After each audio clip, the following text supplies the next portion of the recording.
Luxury Today's song is from a hip-hop group that brought a new flavor to the West Coast in the 1990s. They challenged the norms of hip-hop right at the time that gangster rap is really taking a hold. But this song went number 3 on the Billboard U.S. Dance Sales Singles Chart in 1995. And more recently, it landed at number 20 on One Magazine's list of the 100 greatest West Coast hip-hop songs of all time.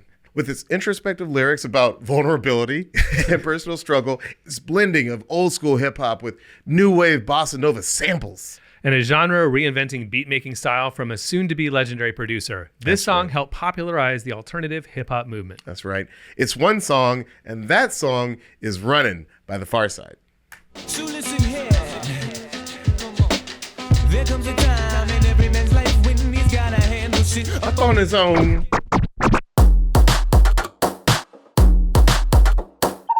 I'm actor, writer, director, and sometimes DJ Diallo. And I'm producer, DJ, songwriter, and musicologist Luxury, a.k.a. the guy who whispers Interpolation.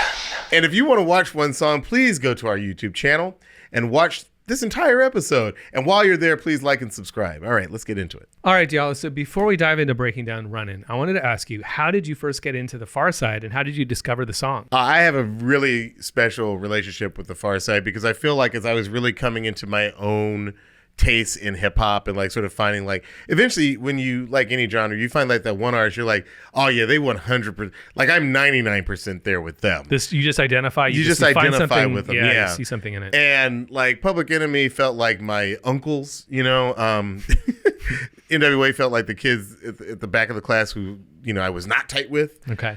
The Pharcyde felt like the guys who, they were sort of like the original backpack rappers, along with the Native Tongues crew. Right, like they felt like, Soul, maybe they felt like the smart, for the lack of a better term, the kids who were kind of nerdy. Yeah. In fact, you know, we'll talk a little bit later about how the band came together, but I love the story about when the other three see Fat Lip at a show before he's a member, and they were like, who's this guy dressed like Carlton? Because apparently he was wearing an Argyle sweater, some Argyle socks, and some glasses with no lenses in them. And I'm like, yeah, that sounds like the guys that would do this kind of music. That's some stuff that I would have Right. done if I was like 5 years older at the time and thought I wanted to be a rapper. Everybody has that phase in probably like high school where you're like, I could be a rapper, you know. And so me and my friends, we formed the Dog Pound, and I was D-Dog, and my friend Sheed was She-Dog. I say all this. Did you spell dog with 2 G's? No. Pound with 2 D's? We weren't as innovative as Snoop. Oh, okay. Yeah, we just put D-O-G. I say all that just to say that the Pharcyde, I feel like they were there from my earliest. This hip hop is my primary genre love. When I say I love this group, I love this group. In fact, one of my favorite memories from this time in my life was that Tower Records used to have the Japanese pressings of a lot of CDs. And I had heard on college radio in Atlanta a version of Passing Me By that I had never heard before. And I was like, what version is that? I would go to school, carry lunch in a bag with the apple for my teacher because I knew I get it. Always got mad when the class was It's not as hard to find nowadays, but it's another example of like the remix being a completely different song. They sang their verses. Actually, a lot of the words stay the same, but they all sing their verses. It's almost like a cover of the song. Yes, more than a remix. It's so freaking cool. Yeah. It's called the Fly is Pie Mix. Pass Me By, Fly is Pie Mix by the Pharcyde. So I was a huge fan of their first album. When this album came out, Bizarre Ride to the Pharcyde. Bizarre Ride to the Pharcyde. We're going to talk about it. Yeah. It is an amazing, amazing creative feat. Yeah. It didn't really sound like anything out there. I mean, yes, the Native Tongues connection, I hear that too, but like it really popped off on its own. It was really on its own page. And then Lab Cabin California comes out, and there was such a high level of like, oh man, what are they going to come back with next? And this is at a time, I'll say, a lot of hip hop artists from the early 90s were struggling in the mid 90s, because by the mid 90s, you felt like the culture had drastically changed. Like this album comes out in 95. By 95, Biggie's about to drop the One More Chance remix. Mobb Deep, right? Nas, like the sound we of have the West East Coast. We have Dr. Dre. It's just happened. Snoop Dogg. I mean, like Dre and Snoop and Warren G, like they've taken over regular radio stations. Like the West Coast is running it, and the East Coast has gone into I guess for the lack of a better term, a East Coast version of gangster rap, which is you're from Queensbridge. You talk about, this is Nas, this is Mobb Deep. There's a war going on outside, no man is safe from. You could run, but you can't hide forever from these streets that we. This is Bad Boy Records. This is Wu-Tang. The music of the East Coast has gotten darker. Yeah.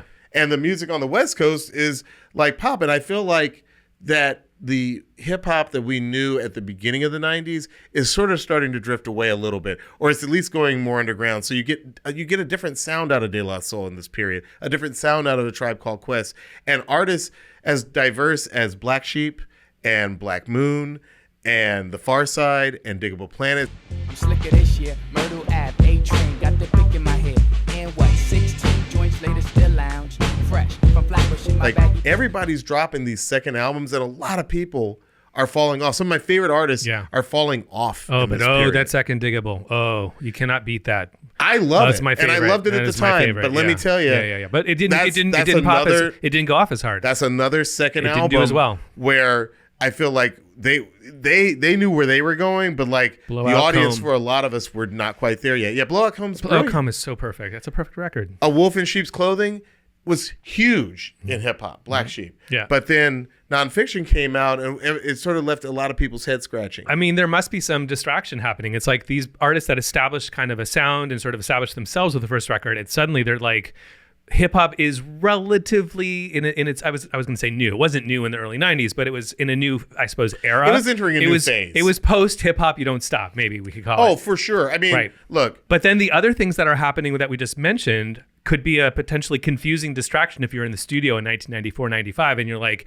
we have our artistic drive, we have our ideas that we started with on that last record, but all this other stuff around us is making a lot of money, and there's pressure from our labels.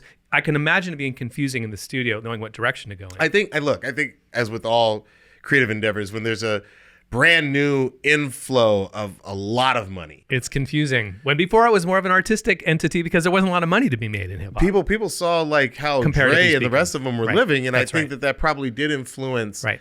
what was happening to what had formerly been called alternative hip hop. Right. And so the Native Tongues crew is going through massive changes.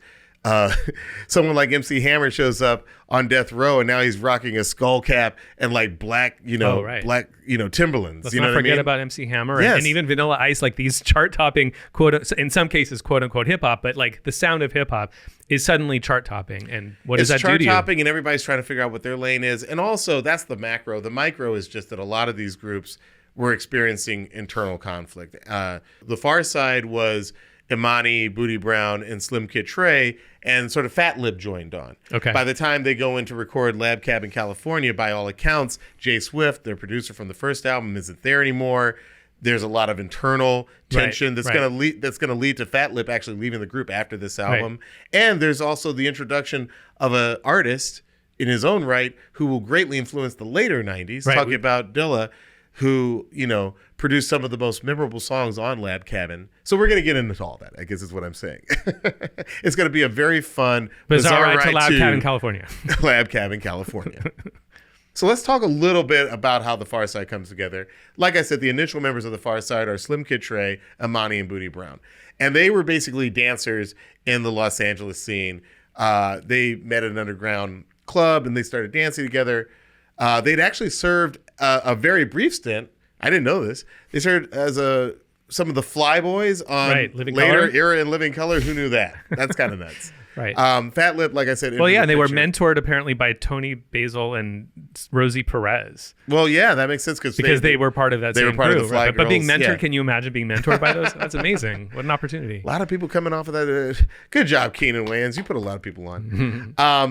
Like I said, they go to a show where they meet Fat Lip, and he's there in Argyle sweater, Argyle socks, lensless glasses, and they're like, "Who is this dude?" But he's nice. He's nice on the mic, and he has like a crazy. He'll go from crooning to rapping, and they're just like, "Oh, this is really cool." And Slim Kid Trey is also one of those people who's known for like really sweet vocals on the mic, and so they put them together, and these two things went well together. Yeah. Luxury, that's just a little bit about their origins. What else can you tell us about the origins of the Pharcyde? Well, I want to bring up unsung hero of this episode, one of a couple, and his name is Reggie Andrews. Reggie right? Andrews, Gotta talk about take Reggie a bow, Andrews, sir. yeah. The high school music teacher at Locke High School. That's the one here in LA. That's right, Alan Leroy Locke High School here in the LAUSD. It should be said that if you want to deep dive into this gentleman, KCRW has a great podcast called Lost Notes with our good friend of the pod, Novena Carmel. Yeah. Check that one out. But also, fun fact about Reggie Andrews, he produced I know what you're gonna do. Let It Whip. He sure did.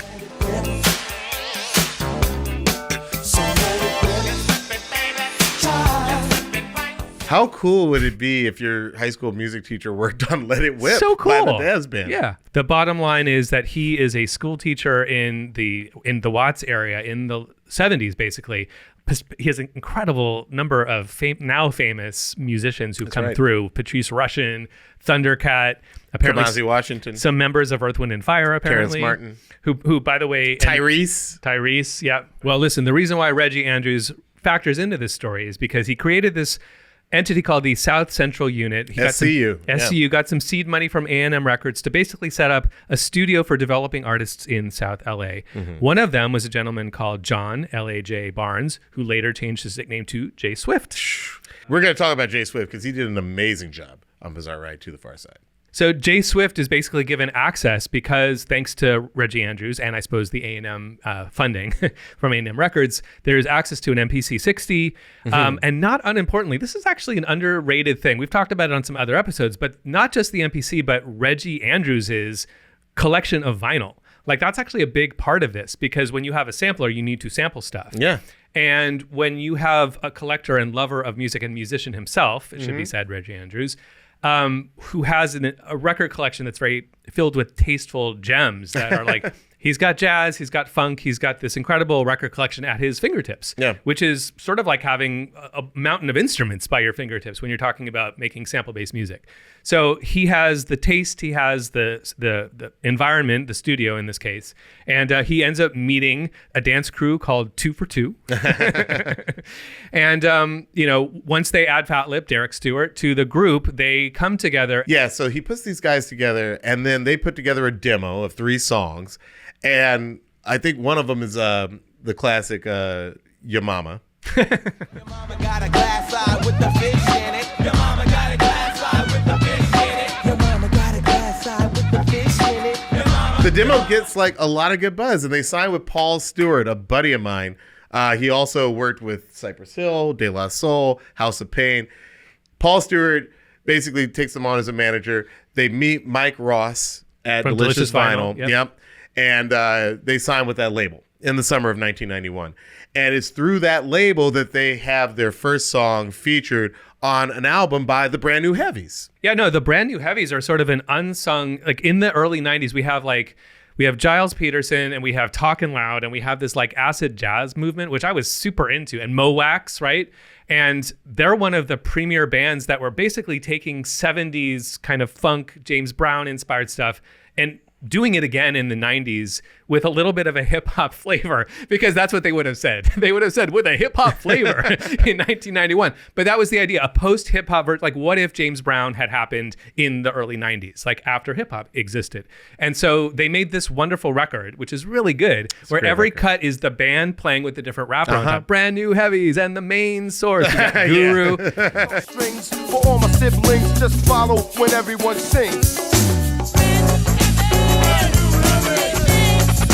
And it works. But they were great. No, they were really great songs. It was a great record. And how crazy is it in this pre-Roots era? Yeah, right. There's a live hip hop band. It was like a weird live thing. Band playing with hip hop artists. So that innovative. was revolutionary. It was really revolutionary, and it sounded so cool. But this is definitely a time when like the idea of like rappers rapping with bands is like the edgy, crazy thing. Right. And Brand New Heavies is born out of that. I think Brand New Heavies is done in such a wonderful, cool, tasteful way. Yeah. And Soulflower's on there. Oh, what the heck? Niggas just wanna get wrecked to the track. It's brand new and heavy as a Chevy, and in fact, the Pharcyde is coming, and I hope we're not whack. And by the way, that album was put out by Delicious Vinyl. The Pharcyde's debut album, Bizarre Ride 2, the Pharcyde, it was just so groundbreaking in terms of establishing an alternative hip hop scene for the West Coast. I mean, like after this, like there were all kinds of artists who were clearly influenced by the Pharcyde. I remember Another Level, which I think was Ice Cube's group. It was like a group that he was mentoring. Another Level, they had a song called What's That You Say?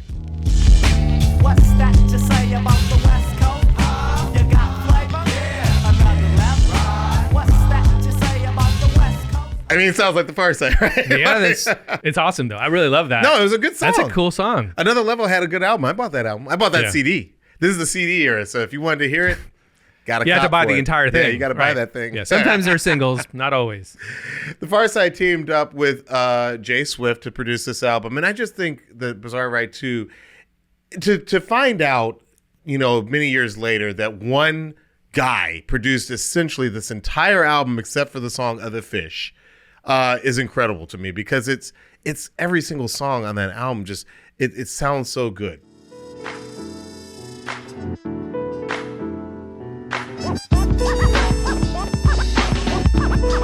I think it is significant that this record is a singular vision of those 5 artists, but of the one producer. It is maybe more of a cohesive record, as you were kind of pointing out before, maybe because it is Jay Swift who is the singular producer from beginning to end of that record. Bizarre Ride has the jazz influenced sampling of the East Coast Native Tongues crew. I'm talking about A Tribe Called Quest, De La Soul, but it also has something that's distinctly Californian about their sound. Listen, this album was not a smash, which is a surprise to me because I feel like it was so big among me and my It had bigger friends. influence in hip hop and in the world. Yeah. People know it more than it sold. The innocence of the age, we didn't know, and we didn't care to track how much albums were selling back then. It's so it's so discouraging when I hear kids now talk about like, yo, J. Cole, his opening week numbers are crazy. Like all of our kids talk like, about sales figures. like executives at record Ugh. labels now. It's like, Moving units. I hate that expression. Yeah, like when you hear rappers like Drake and Yeah. other people like brag about how much they've sold, and you're just like, guys, it's not do you enjoy the album? Do Right. you enjoy the music? Right. That used to be the rubric, and Right. that's not the rubric anymore. Yeah. And so I was a little bit, shocked to find out Bizarre Ride 2, not a smash commercial hit. Right. But everyone knows it. But everybody knew the everyone knows single, it, yeah. Passing Me By, and it did earn the Pharcyde a gold record.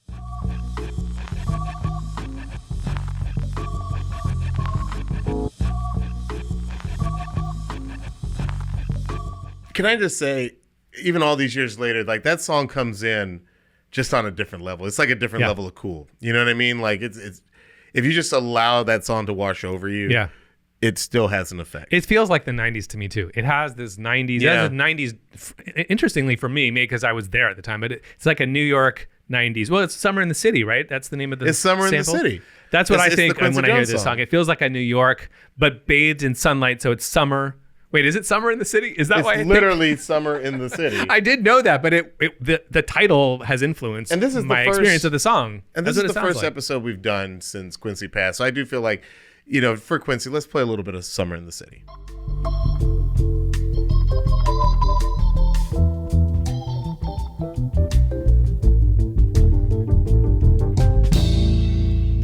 Did you hear how the music, how the drum section changed up Yeah. a little bit there? Yeah, We're going yeah. to talk a little bit more about like how Latin, Cuban, and Brazilian rhythms get Yeah. into the mix whenever we You know, a talk fun about the deep dive on Pharcyde. all that Brazilian stuff a little But later. I want to say one other thing about Jay Swift before moving on, which is that because we're going to give a lot of love to another producer who goes by Jay.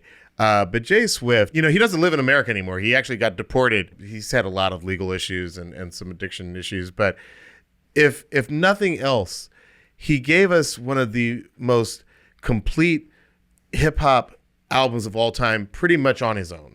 I want to play one of my favorite songs from the whole album. It's a track called For Better or For Worse. But, to those who can stomach some very, let's just say, politically incorrect humor, because the humor on Bizarre Ride 2 would not fly by today's standards.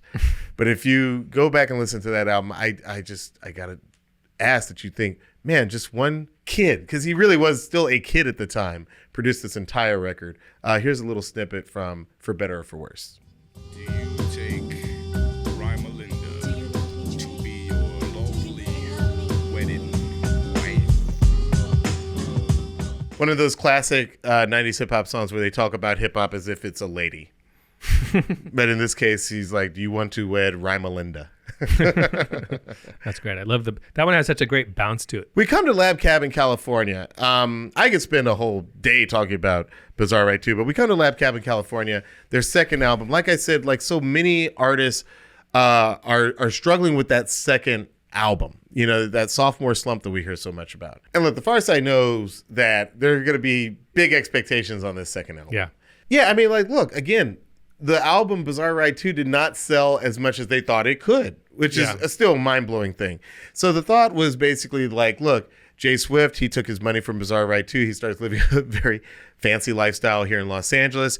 And the label's like, I think we can do better with the Pharcyde if we put them with a different producer. So Jay Swift and the Pharcyde sort of go their separate ways. Right. But they want it for their next record, and with Jay Swift not in the picture anymore, they're looking for a producer to replace him who, and at this point they're like, we want the best. They want the best in the biz. Yeah. And in their minds, that's Q-Tip from Tribe Called Quest. Yes, exactly. Yeah. So they go to New York, they meet with Q-Tip, and Q-Tip says he is too busy, but he's got a guy. He's got a guy. He's got a guy. And enters into the story the guy. And it has to be said, Amp Fiddler, you know, great Detroit musician, right? You know, touring guy with Clinton, with George P-Funk, Clinton and the P-Funk. He comes across this kid in Detroit out of Conant Gardens who is amazing. Like, he's just got a real good ear for music. And he's just like, and the kid is like, hey, I want to be a producer. He goes to Q-Tip. He's like, hey, you got to meet this. You got to meet this kid. And like, apparently, like all that tour, he keeps telling Q-Tip, you got to meet this kid. You got to keep, like, he's like every tour date that he sees him, you know, he's just constantly telling him this. Eventually Q-Tip meets Jay Dee, and he too sees that, like, oh, this guy's got something special. And it's an example of like how artists influence each other, that, you know, I would argue that Q-Tip and Ali Shaheed Muhammad's sound changes around this time, I think, because Jay Dee comes into the mix. Yeah, he changes all of their ears overnight. Yeah, that's as the story goes. You get the firsthand accounts. It should be mentioned, by the way, that there's a great book about Dilla called Dilla Time. It's by Dan Charnas. It came out a couple years ago, and it was one of the best music books of the year. It's a really deep accounting with 200 interviews, like investigating this man's life, but also musicologically speaking, it's like an investigation of his practices, what he did to change hip hop. Well, I was going to say the New York Times did an outstanding hour and a half long documentary about Dilla that compiles a lot of great stories and talks to everybody from his mom to the members of Frank and Dank and the people who've known him for an extremely long time. It occurs to me, and this will connect to the next little funny anecdote, by the way. It occurs to me, so Dilla, I think we've made it clear that Dilla is also Jay Dee. He just hasn't become Dilla yet. Anytime we say Dilla in this episode, let's be clear, we are talking about Jay Dee. Right. James DeWitt Yancey, yes. But in this moment, he's still Jay Dee. He's Jay Dee. And that factors into this story, because going back to the Pharcyde asking Q-Tip to help and him saying, no, I'm sorry, I don't have time, but I like this guy, Jay Dee. Yeah. The story goes that they go back, they listen to the tape of beats that Jay Dee actually had made, that Dilla had actually made. But they're listening, and at some point, according to the story, Trey, apparently from Pharcyde, he's probably joking when he said this, but he's like, wait a second. Q-Tip's real name is Jonathan Davis, or it was it? That's his birth name. Jay Dee. Wait a second. Is this Q-Tip with like a fake alter ego being Jay Dee? So I think he was probably joking, but there was some question as to whether By the way, they ultimately formed the UMA. Yeah. The production squad, the UMA, and at that point, it's really opaque because you don't know who does what. Did Tip mainly produce this one? Did Jay Dee? Right. Like, who actually was the producer? Was Ali Shaheed Muhammad? Like, you don't actually know who produced it. Right? Well, and the Charnas book I mentioned, Dilla Time, goes into a deep dive into that and how that starts to become something that Dilla's not crazy about. Yeah, exactly. That he's he not getting the credit he deserves. Yeah. This is a great time to dive into Jay Dee. We could easily spend a few episodes diving into Dilla's career. The man was prolific. But for the sake of time, let's talk about Jay Dilla, a.k.a. James DeWitt Yancey, born and raised in Detroit in the relatively middle-class neighborhood of Conant Gardens, in a family that pushed him to get involved in music. And very early on, he learned how to play several instruments: the cello, keyboards, trumpet, violin. He connected the most, though, with the drums, and we like that because we're both drummers. Dilla started to get into production as well, and at the end of 1988, he formed Slum Village with his high school friends Batin and T3. Great band. Do you think we should listen to some Slum Village? Oh, absolutely. It's the 788 DTM, just like Jake the Snake. Actually, we don't participate, but if you do, then I'ma see you at your way. Here's something that I only learned recently. That song's called Players, and so like everybody else with ears, I thought that sample says players. Yeah. He sampled a song where the guys sing Claire. He does that a lot. And he does that a lot changed the because lyrics, right. on The sound of the sample, like it just becomes sound. Yes. And you can transform it. But he also specifically will have you thinking that the lyric is different. I'm thinking about A Tribe Called Quest, Find a Way, another Dilla song. Yeah. He's got a sample where the lady is singing Portuguese, Right. but he's got Fife rapping or singing a song over it. So you think that's what she's singing, but when you take it all out, you realize that's not what she's singing at all. Now you caught my heart for the evening. Kiss my cheek, moved in, you confused things. Should I just sit out or come harder?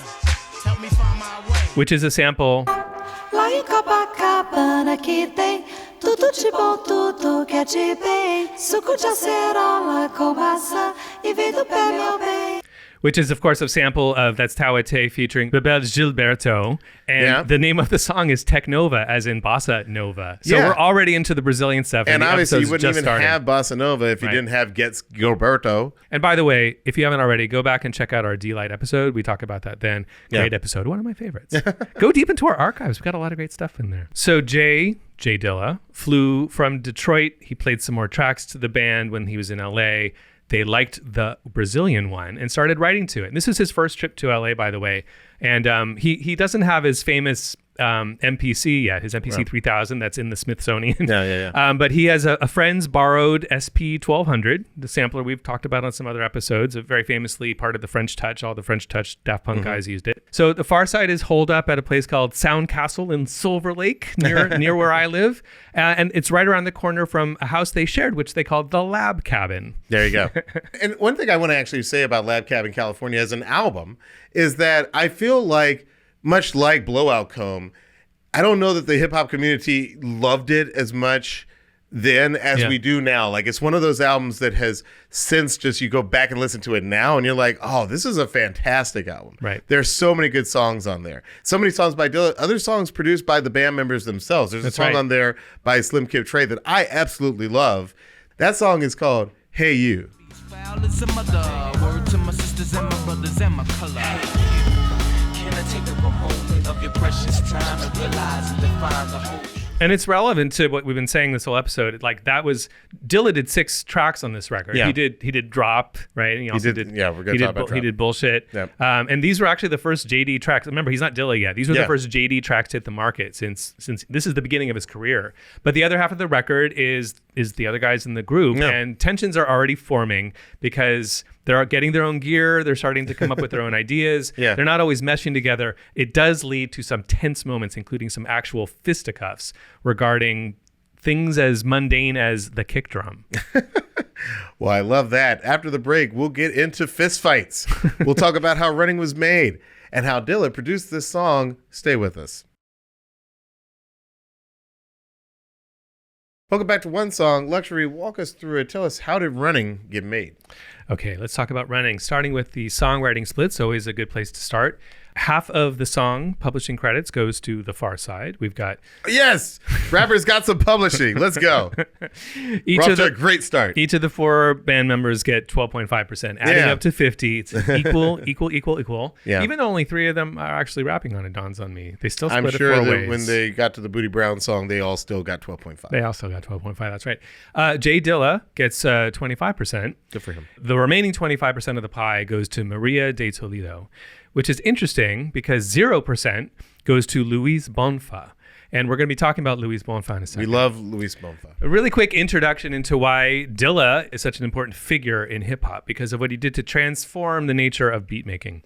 So really quickly, we've talked a lot on this show. We've had many episodes where we've talked about the concept of swing and then straight. So there's kind of this like binary, but there's actually a lot of gray area in between. So there's dunce cats, dun dun cat, and then there's da da da da is jazz, that's swing. But there's actually a lot of gradation in between. I think the best way to explain that is to actually show you. So just here's a really basic beat. And what's kind of cool, if anybody has a DAW, like a Ableton Live or something, you've got something called the groove window. You can change the groove by percentage points. So this is a basic beat, just 8th notes. And listen to the hi-hat. That's what matters in this. Those 8th notes are groove at 50%. So a 50% groove is essentially straight. Here is 60. This is swing at 60, so it's a little bit of swing. You can hear that it's starting to get all the way to that extreme. If you add a little more, here's 67. It sounds like this. It's starting to be a little more delayed. And now let's hear it at 75, which is the maximum. So that swing kind of gives it a sense of stuttering, but it's also literally, that's the swing is what makes it, we would call it sort of a core rhythmic component of jazz is generally considered to be swing. So one of a handful of things that Dilla did was the use of swing, but that function, not necessarily to get everything to swing. He would have multiple things happening tempo-wise in the same song, and they would potentially clash. Like there would be a hi-hat that's straight. There might be a snare drum that's a little early, and maybe a kick drum that's a little bit behind. But what he did was wonderfully combine them in a way that didn't sound chaotic to your ear, but it did sound different. So swing is one of the ways he did that. The other way, and this is more relevant to this song because it's what he's doing. Now he doesn't what's called quantizing beats. If you make a beat now. I love this part. Yeah. Yeah, quantizing is when you have the grid of like literally the math of the tempo automatically line up all of the elements. So your kicks are always perfectly everything's perfect. Perfectly across the song, perfect. Evenly spaced. You know, as a DJ, you know, when you try and mix music from like the 60s and the 70s, it's not always good because there's a live drummer there. There's human beings that were not playing quantized. Exactly. Like he's going with the feel. He may not be a perfect robotic machine. And I love it when I think it's Jazzy Jeff talks about when he saw you know, Jay Dee working. Like everybody has, you know, the ability to, you know, just click a button and your cymbals and your drums, everything's going to line up perfect. And what Jay Dee would do is that he would sit there and play each note the way that he felt it. And he would not quantize it. And that's why it has that bit of life in it. Yeah. You know, it feels human. not perfect. It feels human. Yeah. And a lot of what Jay Dee is doing is adding some of this, like a new, by mixing these different things from the samples from the drum machine where there are different rhythmic things going on at once. Like, and I'm going to play it for you in the mix, and this will all make sense actually perfectly in this song because it happens. Yeah. There are elements that stay straight, and there are elements that are a little ahead and behind sometimes. They're syncopated. They've got some swing. Right. But the point is that they're not perfect. Let's listen in the mix. So here is the beat for Runnin'. I'm going to play you one element at a time because that perfectly explains what I'm saying. So here is the hi-hat, and as you'll hear, they're straight. They are perfectly on the grid. There's really no variation going on there. And the snare has a little bit of syncopation in it. Yep. And you can kind of hear a little bit of the kick in the background. But it's basically going da, da, da. Little variations, but for the most part, fairly consistent. Now, the variety in this song, what makes it very Dilla, is in the kick drum. So here's what happens when you add the kick.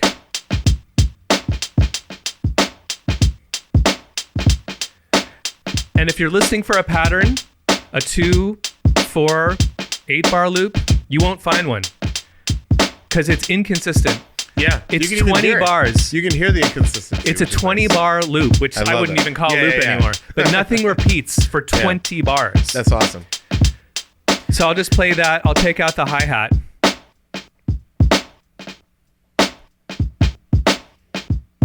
And now what I don't know for sure is if he did that with an eighth note running as a loop, you know, those eighth notes in the hi-hat, and then he just programmed the kick and snare. Because when I tried to do it, to get the hi-hat perfect and the kick imperfect, and the snare I couldn't do it. But I'm not Dilla. So you're not? I'm not him. Fuck, I I'm not had that Dilla guy. on the show this week. But here's me trying to do that. So I'm trying to be perfect with my hi-hats, and then I'll do. Nope. Wait. You're fired, kid. You're fired. Go back to working with the Wascals. Real hip hop heads know the Wascals. Look, it's hard. But hard. he's extremely skilled. But so he's a once in a lifetime. He might have done talent. it. He might have done it all at once, or he might have programmed the hi-hat and then gone back to just do the kicks. I'm not sure. When I saw Jazzy Jeff doing this, he was able to do both at the same time. Oh, is that right? By the way, when you see Questlove do this at Different guy. at a drum kit, Yeah. you know, I think the larger point is that, as you said, it's a 20 bar loop, and they left in the imperfections, and that's how you feel the human in it. Yeah. And I just, the whole time that I'm like, you know, preparing for this episode this week, I'm like, isn't that a wonderful way to work? There are times when I'm working on a script and I'm like, I know what they think is going to happen next, but I'm just going to do something both unexpected, and even I don't know that this works, but like I'm going to try it because I'm willing to make some mistakes. Yeah. And I think that what Dilla challenges all artists to do is, hey, don't push the perfect button. Yeah. Don't push the perfect button. Then that's don't the quantize your that's the quantize creative button. output, right, bro. One of the other things that makes Dilla time, in quotes, again, the name of the book, but that's why it's its own distinct thing, because it's mostly not quantized. It's mostly played by hand. But he also uses... And it's mostly landing sort of a little bit behind the beat. There's a little bit of a slowed down, sort of I'm too cool. You know, I was thinking about the 80s versus the 90s also. Because, like, if you look at old Michael Jackson videos, Michael in the hyperactive, coked out 50s, he's always a little bit, in terms of choreography, ahead of everybody behind him. So choreography wise, if you really, really pay attention, Mike's just a little bit in front of his background dancers. And I feel like it speaks to the 90s with our sort of grunge and alternative, and like definitely by 95, we're full on into like sort of a darker hip hop than we had, you know, just 5 or definitely 10 years earlier. There was something so 90s and late 90s about landing just behind the beat. So it's like the opposite of the 80s. It's like, nah, man, I ain't doing that. Yeah, I'll come along for this ride, but I got to be dragged. I'm the snare. Yeah, but I'm the kick drum. And just building on what you're saying, it's that, but also there might be other elements that are ahead of the beat. So when he builds a beat, and it must be said at this point, it's not carbon copy the same for every song. It's not the same every song, and this is early Dilla. Again, this is his first ever release. He doesn't even have his own MPC yet. The MPC 3000, which he's famous for, which is in the Smithsonian. When does that come out? He when buys the 3000 come out? 94, but he hasn't bought it yet. Because he hasn't made the money from this record yet. Not. So he, from the success of Runnin, from the success of this Pharcyde record, he ends up buying that MPC, but he doesn't have it yet, which means he doesn't have all the functions that that device has. For example, the time shift function, which is the other thing I was alluding to. So part of it is swing. He actually is programming that kick by hand, but later when he gets the MPC 3000, he's able to place, again, it's not quantized, but it's not played by hand anymore. He starts to place the notes on the grid and then nudge them slightly behind, slightly ahead, and to make choices across the song where it's not a 4-bar loop, where it's not perfect, where it's not the same, and where different rhythmic elements are doing different things. And that is what Dilla is that type of beat programming where he's making these micro decisions of nudging it a little ahead, a little behind. That's the time shift function in the MPC. So these really tiny, subtle adjustments ahead of the grid. Tiny choices, a little ahead of the grid, a little behind the grid, but never, or sometimes directly on the grid too. Like sometimes he would make that choice. So that comes after this song though. He doesn't have that device yet. So he's doing this, he is programming it, he's programming that kick, which leads us to kind of a funny story. I mean, funny in retrospect. At the time it sounds a little scary. Apparently what happens is the band members go to lunch or go get a meal, except Fat Lip, who stays behind with the engineer, whose name is Rick Clifford. And the two of them decide to change the beat. They decide they don't like the kick drum. They decided, for whatever reason, they're like, no, let's make it more normal. I mean, Dilla hasn't happened yet. This is his first.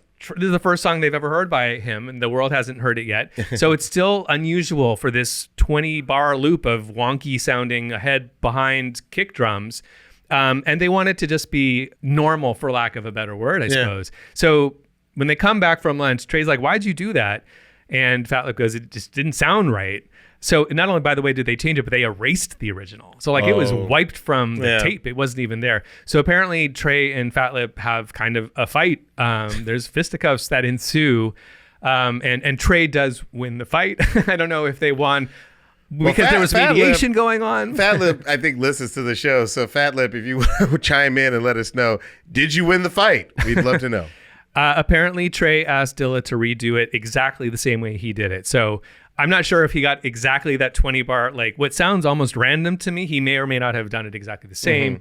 But apparently there was some contentiousness about this unusual choice of having that kick drum be unlike anything that we would have heard in hip hop up to that point. But that shows you how much Dilla really trusted, his devices. And I actually heard a story that when he would buy a new device, one of the first things he would do is he would throw out the instruction manual because Yes. he didn't want to learn how they wanted you to use it. He was like, you just got to get to know your own device on your own, in your own way. That was Amp Fiddler's advice, I think, was to do just that, just to treat it like an instrument, to treat it like, to find your way into it and have your intuition guide you, and therefore maybe do something that other people wouldn't do, that wasn't by the book, literally. R.I.P. Amp Fiddler. He just recently passed.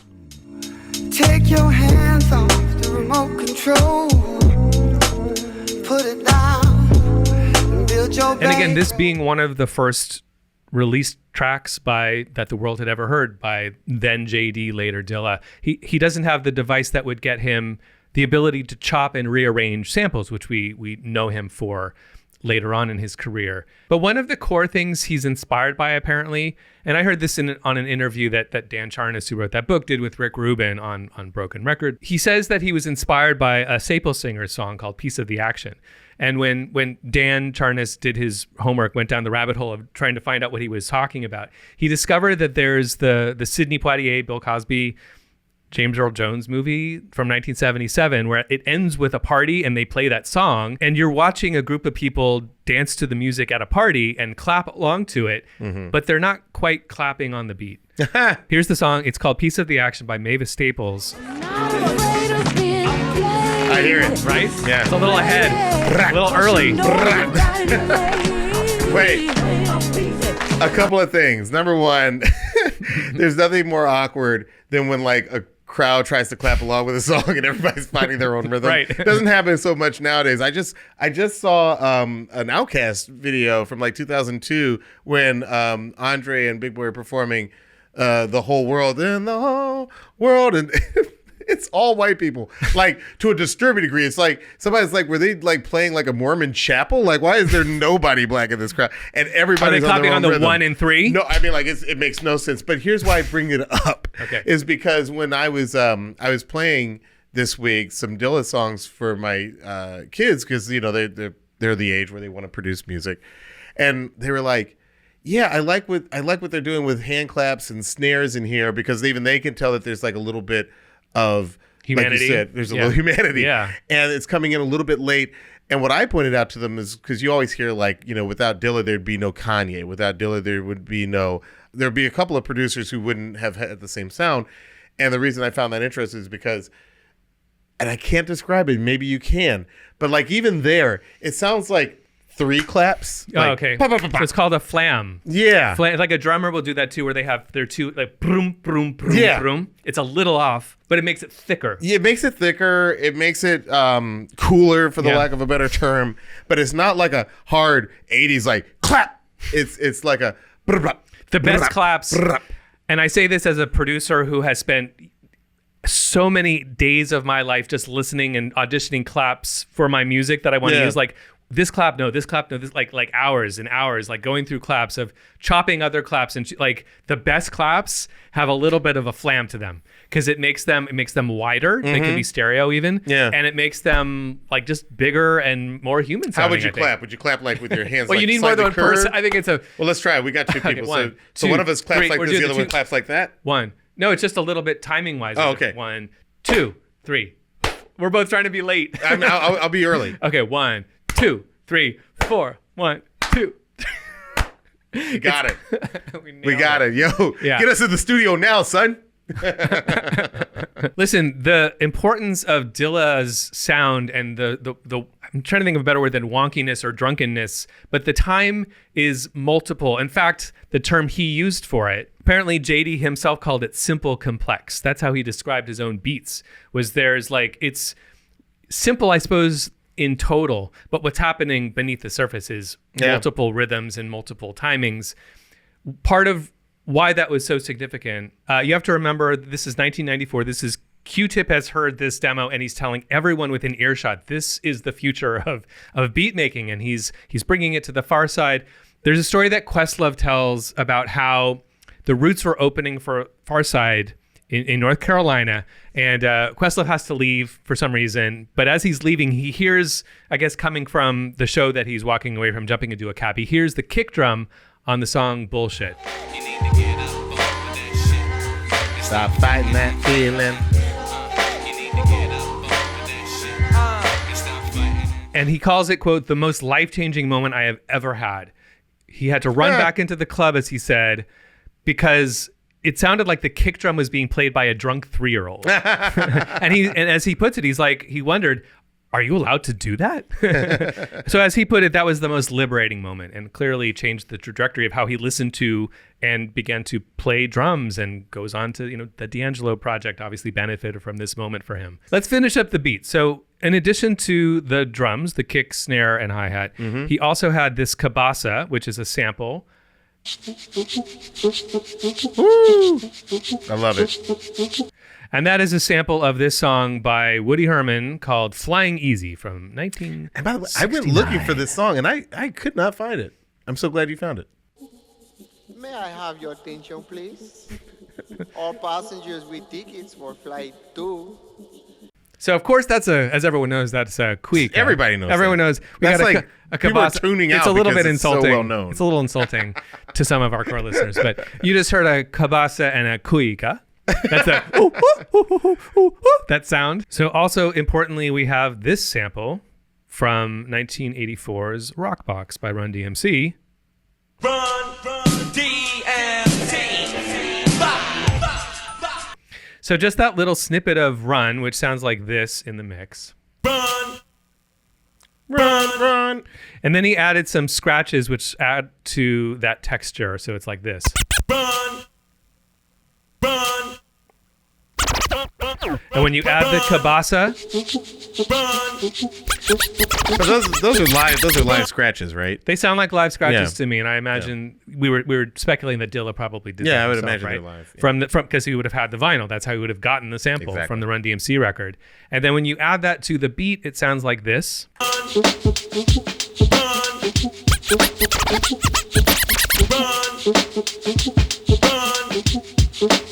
I could just listen to that all day. It's so good, and I feel cool. like, you know, real Dilla fans know that, like, he's actually a big fan of, like, this sound, like this bossa nova sound. Years later, he releases a song called Rico Suave Bossa Nova, where he just goes full on into the sound of bossa nova, and here's a little bit of that.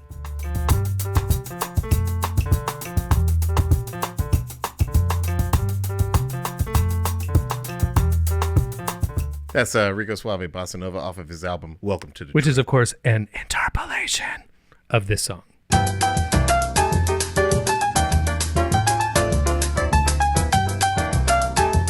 By the absurdly named Milton Banana and his Milton Banana Trio.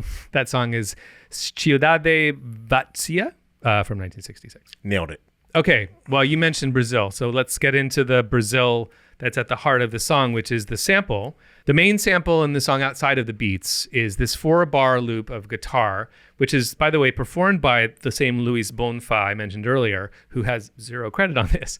But the album is called Jazz Samba Encore 1963. The song is Saudade Vem Correndo, and it's by Stan Getz with Luis Bonfa.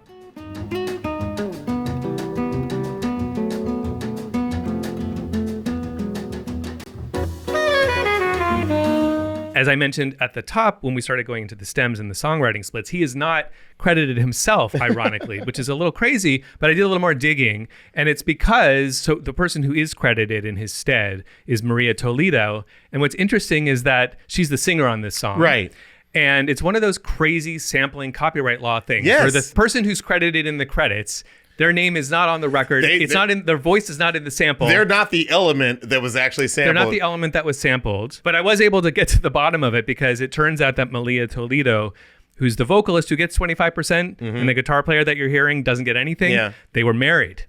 So I wonder if as some part of their like just financial arrangement, they're like, look, we share the publishing, we share our life together. I'm not really sure. That's the closest I can get to an answer. Are they still married? They're probably dead. But then they got divorced later. So I have no idea. The crazy world of music publishing. It's Who like, kept the Pharcyde publishing money? Crazy that Pharcyde song gives 25% to this state, to the estate of this woman who has nothing to do with what we heard. What's crazy is this reminds me of the Nas Sting conversation we had a couple episodes back, where the part that he sampled in The Message is not the part Sting contributed to Shape of My Heart. Right. And yet Sting is the one who got the publishing. Exactly. Yeah. And Sting actually gets 10% of the publishing on this song. On too. everything. On Sting everything. gets 10% of everything. Yeah, Sting gets 10% of everything included. He's the 110th% on this song. There's always something so magical when you're just listening to a song and then it's like this part that you know is sampled just sort of peeks its head over the wall like, by the way, did you hear that? Are you listening? I'm here. But and then it like goes away. I also think that's an important part of the genius of Dilla, because that moment in the song happens 2 minutes So short. and it never happens again. Yes, I think, listen, I feel very strongly about this, as you can tell. From Daft Punk to DJ Premier, my favorite producers are often those people who will take the tiniest sliver of something and build it out into this big, beautiful world of music. When it's over that quick and you're just like, man, they knew there was something special in that tiny 2 seconds of music that could build out an entire song. Right. So there's no right or wrong way to be like a sample finder, to be a crate digger. But so often what one does, and I speak from my own experience, and I do it one way and other people do it other ways, is you go through potential sample sources. You buy a record at a garage sale, whatever it is, your parents' record collection, and you're needle dropping usually from the beginning of the song. And maybe there's a breakbeat, maybe there's something interesting and unusual. And after 10, 15, 20, 30 seconds, maybe you move on to the next thing, because there's 5 songs per side and there's a bunch of records in a stack that you want to get through. But it's a real testament to what a listener and what a patient listener and what a deep digger of records, a crate digger of records that Dilla was, because that's 2 minutes in. It only happens the one time. He heard it and it popped out to him, and that's what he chose to loop, was those 4 bars. Listen, it's unusual. You do it for a living, and that is more than I've done. I will say, as a what could I call myself? Like a sample critic. I have a great love and respect for people who find those samples that are buried like in the middle of the song. You know what I mean? And, like that. And by contrast, like Warren G or put like the needle on the record on the Michael McDonald Keep Forgetting, and that was the right sample, was right from the top of the song. A perfect 4-bar loop that begins that song. So there's no right way and there's wrong no right way. way. They're just different ways. There are different ways, but I do have a special love for people. Like there are a couple of Kanye songs where he sampled like a really random part to the end of an Isaac Hayes song in particular. Those of you who know Flashing Lights know what sample I'm talking about. That comes like 8 minutes into that song, and the fact that he looped that and made Flashing Lights is kind of incredible. I always think that that's like an extra layer. But and you're right to point out that for us, the listener, the sample spotter going through life, that gives it kind of the extra resonance when we're listening, and it surprises us 7 minutes deep into the song. It's like, oh, that's where they got that. That's where it came from. Yeah, that's always fun. The Ahmad Jamal sample that Pete Rock sample for Whose World Is This? Like that sample is it's like a raft in the middle of the Pacific Ocean. Like, how did he find that 2 seconds that makes such a classic song? That to me is like the magic of inspired sampling.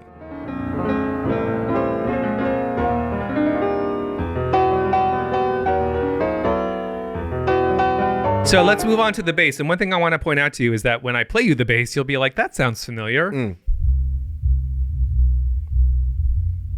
Now, if that sounds familiar to anyone who has EQ settings on their stereo, it's the same loop, but it's a low-pass filter.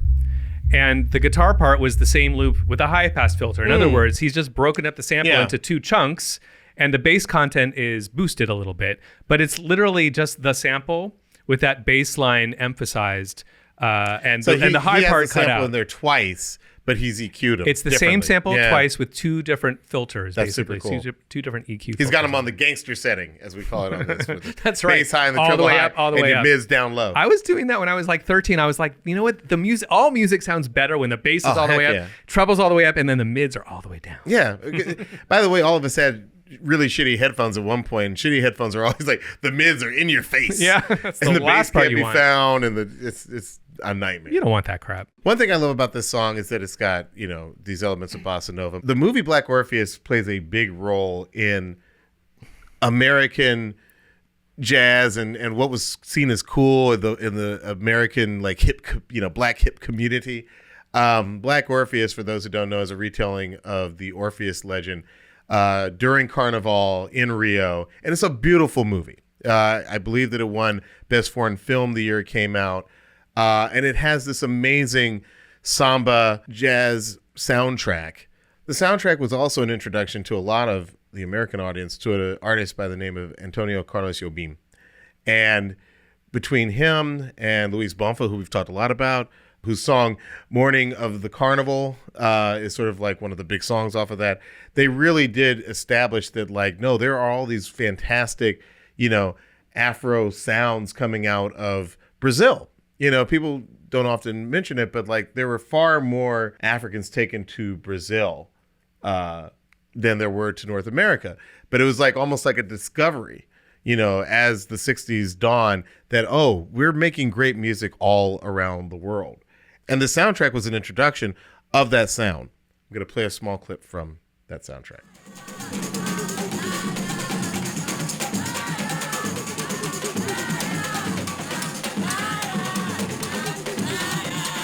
Even in the 1990s, bossa nova and jazz and these disparate sounds from across the African diaspora were like sounds that people were trying to bring in and to varying degrees of success. But one thing that I always liked about Running was that it sort of drew a connection and a through line from this cool music that my parents were really into in the early 60s. That's so cool. All the way to like the very contemporary, the very contemporary hip hop sounds that were coming out in the mid 90s. And look, just a very simple, oversimplified description of what this music is. So it derives from samba, and anyone, if you go back to our beef episode from the summer, we talked a little about the origins of samba. Some of the earliest beefs in the 30s in Rio were between the sambistas. And it comes from that, but when I say it comes from that, what I mean is rhythmically, a lot of what you are hearing in bossa nova is essentially a slowed down version of the samba. Now, the samba starts life in the slums of Brazil, as it were, but ends up being the national music of Brazil. Yeah. And so in the 60s, there's this desire or this instinct to kind of transform it, to make it a little bit new. And so bossa nova, which literally means new trend or new wave in Portuguese, is kind of a transformation by slowing it down, by kind of actually, importantly, adding some European elements of harmony and melody. Like that is also a big difference. The chord changes in this song are pretty unusual. They're not something you would have heard in the samba, for example. And one last thing that draws a parallel with Dilla and with this song is that the rhythmic innovation that's coming from bossa nova, which inspires so many American jazz players like Stan Getz, like Charlie Bird, like Quincy Jones.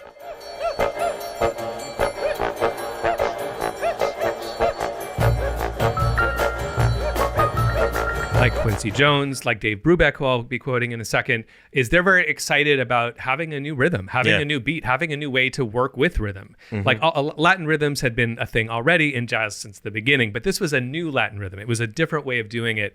And it's not an accident that Soul Bossa Nova by Quincy Jones comes out in 1962. That's it's right. Like this was very much in the sauce at that time. Which is the same year that Dave Brubeck puts out a record called Bossa Nova USA.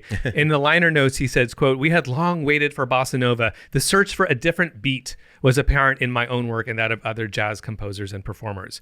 So part of what makes the beat unusual, we were talking about swing before, there's no swing in bossa nova. It's actually, if you listen back to these early jazz records, ostensibly jazz records, what you're hearing is a da, da, like a clave, da, da, da, da, da, but you're not hearing a da, da, da, da anymore. This is a pretty straight rhythm. It wouldn't be rap without vocals. It wouldn't be vocals without Fat Lip, Slim Kid Trey. Where do you want to start? I want to start with Fat Lip. You know, he's the first person to come on the track. And this track, very obviously called Running because it's about... I love the Pharcyde. They're so funny. It's a song about fighting, but it's also a song about not fighting. Yeah, it's about avoiding fighting. It's a song about running away choosing from not to fight. Right. So, you know, can we hear a little bit of Fat Lip on verse 1? For no reason at all, I can't recall crip niggas rolling C's in my face. Down the hall, kicking it in the back of the school, eating chicken at 3. Wondering why's everybody always picking on me. I mean, first off, I like that you can hear like he's syncopated, like he's not landing every line. No, he's got some swing in there too. Absolutely, he's swinging that. He's coming in off the beat. Yeah. I like the fact that you feel like you can like hear like his spitty delivery a little bit. I know that's a weird thing to say, but like it's part of, again, what makes him human. You know, I think that's pretty cool. But also, like, this is like something I could really relate to. Like, I never gangbang, but like he says the line about, I could recall, you know, brothers throwing C's in my face. You know what I mean? Like, talking about the Crips. Like, he's a dude in Los Angeles, but he's not rapping from the point of view that an NWA raps from. Like, he's like, no, I'm being terrorized. Like, I'm trying to get to class. Like, can I please get to class? Why is everybody picking on me? Exactly. Charlie Brown. Which is from the Coasters. Charlie Brown, he's gonna get gone.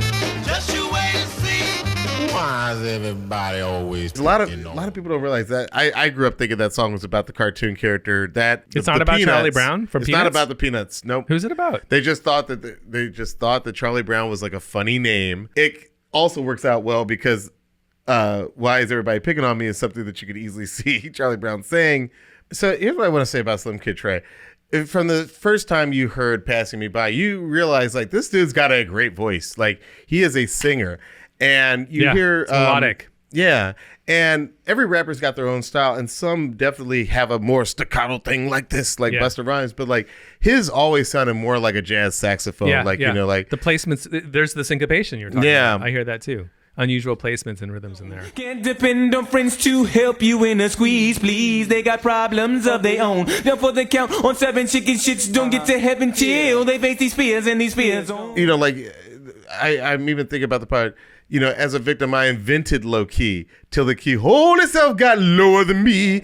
As a victim, I invented low key till the keyhole itself got lower than me. So I stood up and let my free form free. Said I'm gonna get something before they knocking out me. I also think it's interesting where he chose to double up on his voice, like just sort of like put an asterisk or an exclamation mark on that line, an emphasis on the line. So like, give it up to Slim Kid Trey. Like, even the songs he produced as a member of the group are some of my favorite songs in the group's canon. He's just clearly a genius musical motherfucker.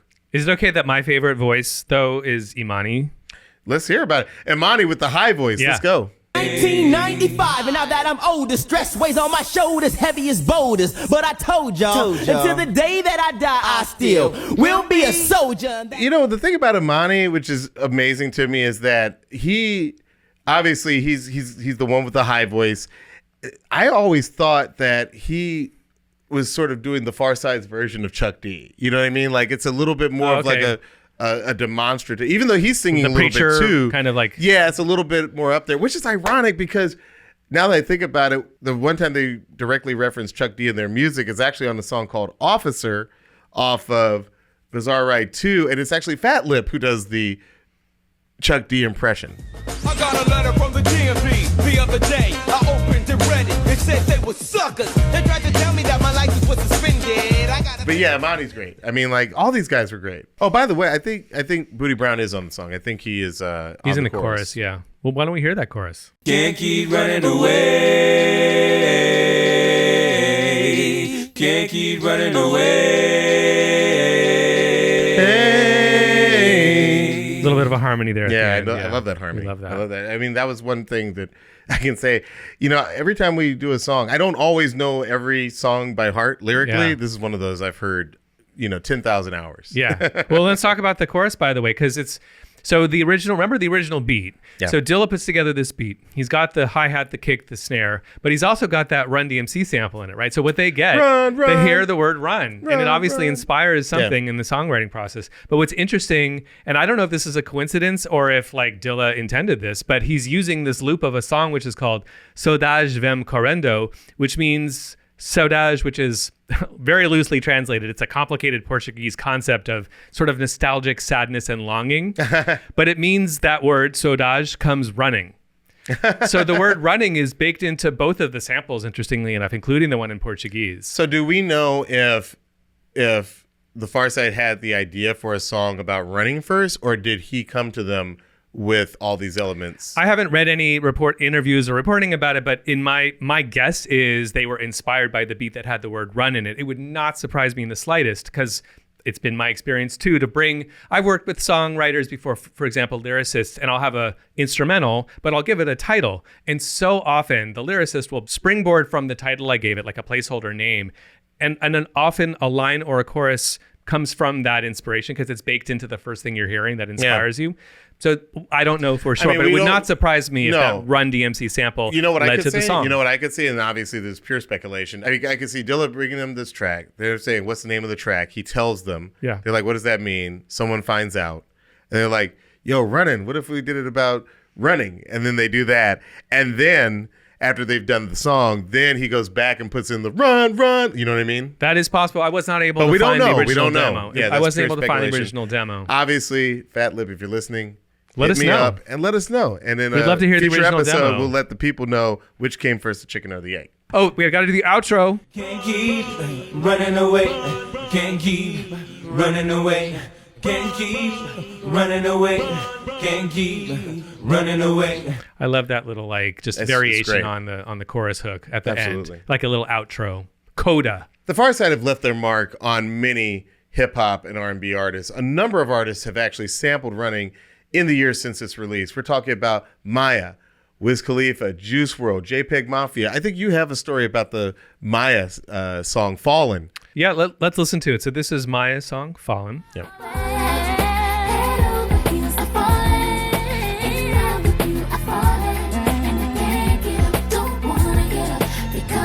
It's somewhere between an interpolation and a cover, because the hook is straight up the hook from the other song. Yeah, it's almost like you took an instrumental of a song with a prominent sample and just rapped over it. This is one of those interesting stories where when I did the deep digging into the publishing, both Luis Bonfa and his then wife, Maria Toledo, are listed separately in the credits. They both get 25% of this. But interestingly, none of the Pharcyde writers, or Dilla for that matter, are themselves included. So it's this confusing.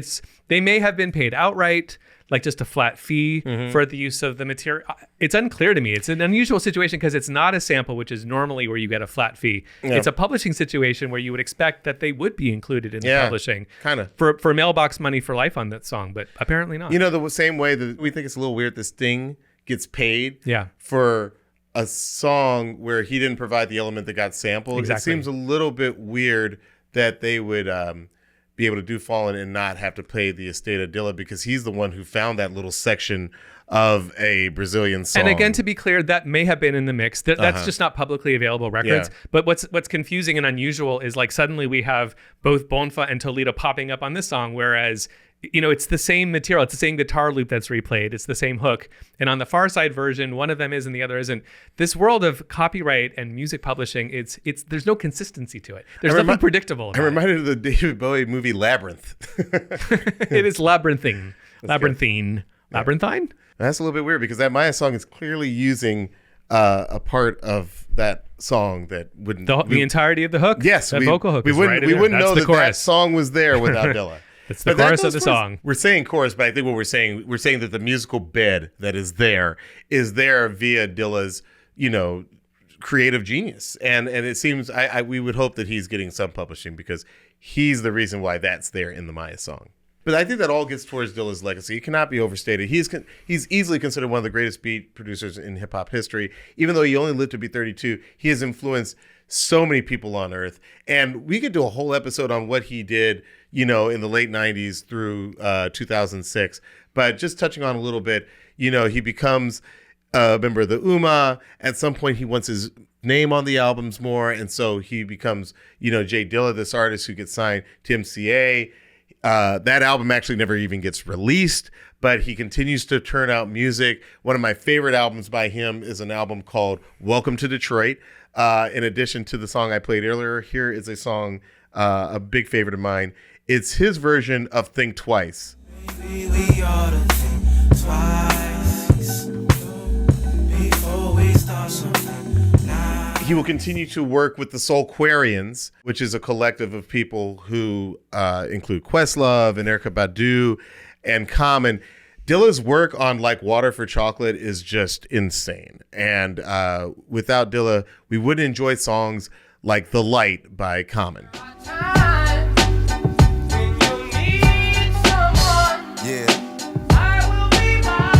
And also this one, which is one of my favorites. This is Thelonious.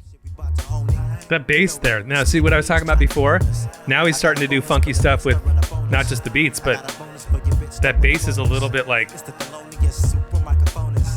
unpredictable, shall we say. He'll continue to work with everybody from Busta Rhymes to Janet Jackson to D'Angelo, and eventually will come to an album that had a huge impact on all of us, in part because it literally debuted 3 days before he died. That is the album Donuts, and as was said by one person who knew him, they were like, to me, Donuts is special because it was almost like he'd gone back to making the mixtapes that he had made for his friends early on in his career. And that really does, when you think about it like that, Donuts is less of a proper studio album, and it's more like this amazing farewell mixtape. From the album artwork to the music on there, it's just one of those albums, whether you were there for it at the time or whether it's inspiring new generations of people to make music, it's remarkably special. I really can't hear the song Lightworks without thinking about thank you, Dilla. Thank you for providing my life with these beats that just absolutely just cut to the core of who I am as a person. Name of the game is Lightworks. And before we move on, I also want to say that this episode has been, it's been a lot about Dilla, because on this show we talk about songwriters, we talk about producers, that's just what we do. But we have these amazing lyricists also at the heart of this story, the Pharcyde. And though, after Lab Cabin, we don't really see the Pharcyde a lot in their original iteration as the four guys. Yeah. They came out with another album, but it was only two of them. But by that time, Fat Lip's not there, Slim Kid Trey's not there. Right. It's technically the Pharcyde, but in name only. Listen, to this day, I think, you can go see them. You're always going to see Slim Kid Trey, Fat Lip, and Imani. I don't know what the current status of Booty Brown is as far as the other members of the group. We'd love to have them on a future episode of the show because we're big fans. So Diallo, what would you say the legacy of the Pharcyde is? Look, they had a lot of copycats in the immediate wake of their success with the first album, and this album to a certain degree. But I think that they were one of those groups that really made it okay to be, you can be cool, you can be nerdy, you can be yourself, you can be vulnerable. They made it okay to avoid fighting, running from your problems, if you will. Look, you could go out like a punk and a chump or a sucker or something to that effect. And it's still okay. And it was all okay because the Pharcyde had your back. They were like your boys, they were your friends, and they made it okay to just be a nerd. Like he said, I got a letter from the DMV the other day. I opened it and read it and said they were suckers. They were talking about the very Public mundane Enemy reference. It's a Public Enemy reference, but they're talking about the very mundane side of life. The DMV, I think that mundanity is where a lot of comedy really funny, is truly born. The Pharcyde made it okay to be funny, and I think that that's a very strong legacy on which to stand. Okay, Luxury, it's time for one more song. This is the segment where we share a deep cut or a hidden gem with you, the One Song Nation, and with each other. Okay, you go first. Well, as we discussed earlier, Bossa Nova never died, and nor should it have. We still love it. There are some recent Bossa Nova songs, and one of my favorite Bossa Nova songs of the modern era is by LUXXURY, and it's called Falling Behind from 2022. Moved out to a new city. June is dawning down on me, and all that I can find. I mean, it's baked into that. That's 1962 in music. It just, to my ears, that's what it sounds like. But it's a gorgeous, that's not a bad thing. That's a gorgeous song. And I think there's something really cool about bringing back genres that we haven't heard in a while and bringing it into a new modern context. I think that's right. And I think that for my one more song, I'm going to do something quite similar. Keeping with the Dilla of it all, I would like to play a song from another song from his album, Welcome to Detroit. And it is a song that takes something that was already a little bit old by the time it came out, but it sort of tried to update it. And I think you'll hear some of the musical references that he's making. This is Big Booty Express. Big Booty Express. Sounds like a kielbasa. Or just a shaker. I mean, that song is epic and long, and we can only play a snippet of it, obviously. But he's, you know, it's with the word express in the title. It's very Kraftwerky. It's very Kraftwerk. Meets Bossa Nova. But he's also from Detroit, and I think that's Dilla basically saying, hey, by the way, I'm from the home of techno. Yeah. Detroit techno is something which that has we came up something with. of a Kraftwerk legacy and Bossa Nova. It's all combined there in a really cool way. I love that. By the way, Dilla was the first hip-hop DJ to really go big on Daft Punk and sampling Daft Punk. So that's, you know, something also part of his legacy. As always, if you have an idea for one more song, you can find us on Instagram and TikTok. You can find me on Instagram at Diallo and on TikTok at Diallo Riddle. And you can find me on Instagram at Luxury, LUXXURY, and on TikTok at LuxuryXX. You can also watch full episodes of One Song on YouTube right now. Just search for One Song Podcast. We'd love it if you'd like and subscribe. And if you've made it this far, I think that means you like this podcast. So please don't forget to give us 5 stars, leave a review, share it with someone you think would like it. It really helps keep our show going. All right, Luxury, help us in this thing. I'm producer, DJ, songwriter, and musicologist, Luxury. And I'm actor, writer, director, and sometimes DJ, Diallo Riddle. And this is One Song. We'll see you next time.